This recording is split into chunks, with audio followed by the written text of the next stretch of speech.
Assalamualaikum warahmatullahi wabarakatuh. Apa kabar yang menonton video ini? Dimanapun anda berada, semoga dalam keadaan sehat dan berlimpah rezekinya. Di video kali ini saya akan merangkum sebuah film horor yang sangat populer, yang tentunya beda dengan film horor lain, karena 3 dari seri film ini semua diangkat dari kisah nyata. Apalagi kalau bukan The Conjuring 3. Di film Conjuring 3 ini mengisahkan tentang kisah nyata pada tahun 1981 di kota Brookville, Connecticut, Amerika Serikat, di mana ada sekelompok orang yang melakukan ritual sihir yang dapat memberikan mereka kekuatan sihir. Hingga pada akhirnya polisi bekerja sama dengan paranormal karena ritual pemuja setan itu telah memakan korban jiwa. Jadi siapkan posisi yang nyaman dan mari kita mulai. Namun sebelum itu silahkan subscribe channel ini agar kamu tidak ketinggalan rangkuman film menarik lainnya setiap kali saya upload video.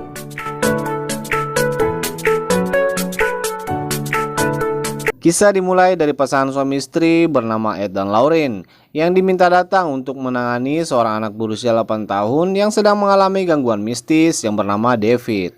Pada malam itu Ed dan Lauren sedang beristirahat karena kewalahan menangani makhluk yang merasuki si David. Sembari menunggu pastor untuk membantunya, David diistirahatkan sejenak.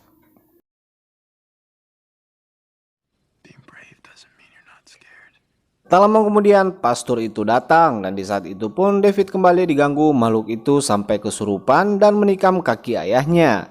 Lauren dan Ed pun langsung memulai ritual pengusiran setan. Namun pengaruh iblis itu sangat kuat hingga membuat mereka kewalahan. Tak ingin melihat David menderita, si Arnie, yaitu adalah pacar dari kakaknya si David, berinisiatif memindahkan makhluk itu ke dirinya. Dan iblis itu pun berpindah ke si Arnie.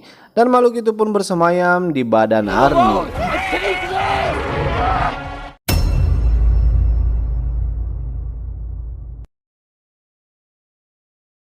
Ed mengalami serangan jantung atas kejadian ini. Lalu kemudian scene berpindah ke Arnie dan Debbie yang kembali berkumpul bersama keluarga seperti biasa. Arnie mengajak Debbie untuk pindah keluar kota karena sudah tidak nyaman setelah kejadian di rumah itu. Namun Debbie masih memikirkannya karena Debbie masih menjalani usaha bisnis penitipan anjing. Kedamaian mereka tidak berlangsung lama, iblis di dalam diri Arnie mulai mengganggunya. Keesokan harinya Arnie sedang merapikan pohon di dekat rumahnya dengan gergaji mesin. Dan tiba-tiba ia melihat sesosok wanita yang memandanginya dari jendela, yang membuat dia menjatuhkan mesin itu yang hampir saja memotong orang yang ada di bawahnya. Scene berpindah ke Ed dan Lauren. Saat Ed sadar, ia meminta Lauren untuk menelpon keluarga Getzel agar waspada karena hanya Ed yang tahu bahwa iblis itu belum hilang dan tinggal di tubuh Arnie. Namun karena si Bruno memutar musik terlalu kencang hingga tak ada yang mengangkat telepon itu. By the way, si Bruno ini adalah pemilik usaha penitipan anjing yang dikelola oleh Debbie. Karena tak ada yang mengangkat, akhirnya Lauren menelpon polisi. Dan iblis itu pun mulai mempengaruhi Arnie, membuat ia melihat Bruno seperti iblis dan menikamnya berkali-kali hingga tewas.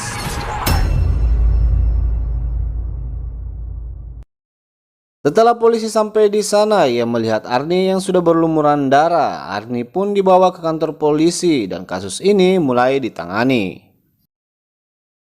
Ed dan Lauren menjelaskan ke pengacara bahwa kasus pembunuhan ini ada kaitannya dengan gangguan iblis, yang membuat pengacara itu menganggap Ed dan Lauren konyol. Pengacara itu mengatakan, bagaimana kau bisa meyakinkan pengadilan jika kau saja tak bisa meyakinkanku. Namun Ed dan Lauren mengatakan bahwa ia dapat membuktikannya tentang pengaruh iblis itu. Singkat cerita, persidangan dimulai. Pengacara Arnie mengajukan banding dengan alasan ia membunuh karena gangguan setan. Aju banding dikabulkan. Pada saat sidang selesai, pengacara Arnie memberitahu Ed dan Lauren jika Arnie akan dijatuhkan hukuman mati. Namun itu bisa saja tidak terjadi jika Ed dan Lauren dapat membuktikan kebenaran iblis yang mengganggu dan mempengaruhi Arnie. Ed dan Lauren mulai menelusuri dari awal. Mereka menemukan tengkorak hewan di bawah rumah keluarga Getzel, semacam simbol setan, dan ternyata itu adalah perbuatan seorang wanita pemuja setan yang selalu mencari tumbal nyawa yang sudah menjadi ritual wajib dalam ritual pemuja setan. Pada suatu malam, wanita pemuja setan itu mengadakan ritualnya untuk mengambil tumbal lagi, yaitu si Arnie. Namun hal itu gagal karena petugas lapas segera mengikat Arnie.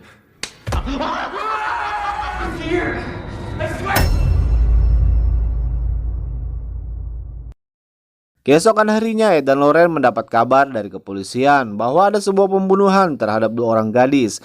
Polisi juga menemukan tengkorak hewan yang sama persis yang ditemukan di keluarga Gatsel. Namun satu korban masih belum ditemukan. Ed meminta ke polisi agar Lauren digunakan untuk menemukan gadis itu melalui mata batin. By the way, si Lauren ini memiliki kemampuan spiritual yang dapat melihat masa lalu atau semacamnya. Namun polisi menolak karena tidak percaya dengan hal itu. Polisi menyuruh Lauren untuk membuktikan kemampuannya dengan menebak pisau mana yang digunakan si pembunuh untuk membunuh gadis itu. Polisi itu pun kaget karena Lauren bisa mengetahuinya.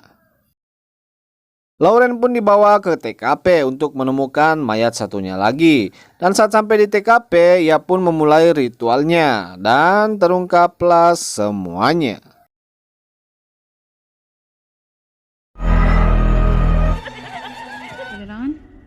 Sure.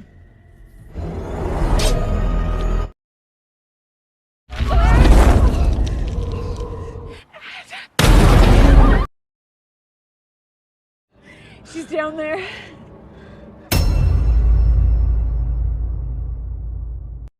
Dan mayat gadis itu pun ditemukan. Kasus 2 orang gadis terbunuh ini sama dengan kasus yang dialami Arnie saat ini, yaitu akan dijadikan tumbal untuk ritual pemuja setan.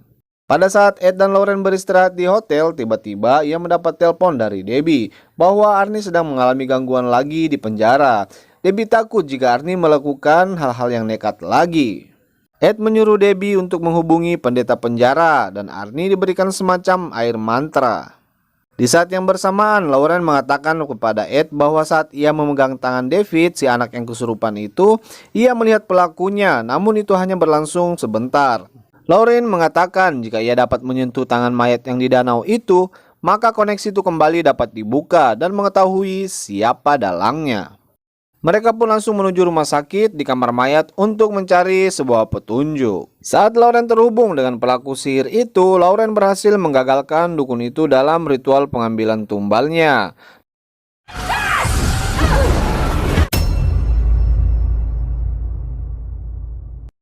Namun koneksi itu sangat berbahaya sehingga harus segera dihentikan.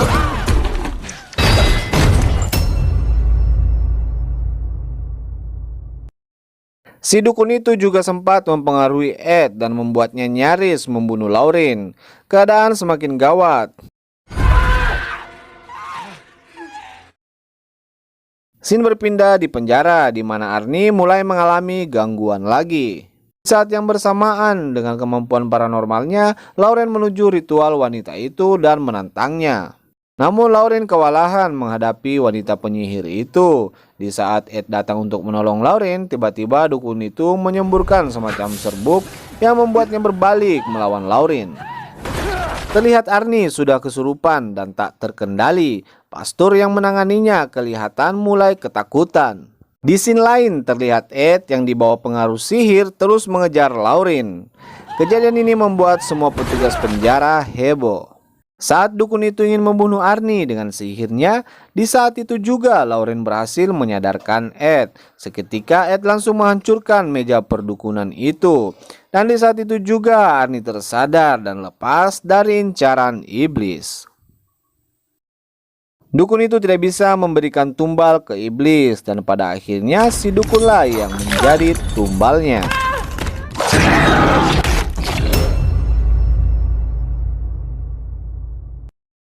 Dan saat ini juga aku baru tahu jika ternyata orang barat juga bisa nyantet, cuk.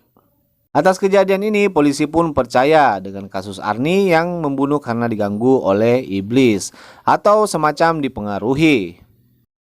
Arnie kemudian dijatuhkan hukuman 5 tahun penjara atas tuduhan pembunuhan. Dan seperti itulah ending dari film ini. Jangan lupa subscribe channel ini agar kamu tidak ketinggalan film-film menarik lainnya setiap kali saya upload video. Jangan lupa bersyukur dan sampai jumpa di video selanjutnya.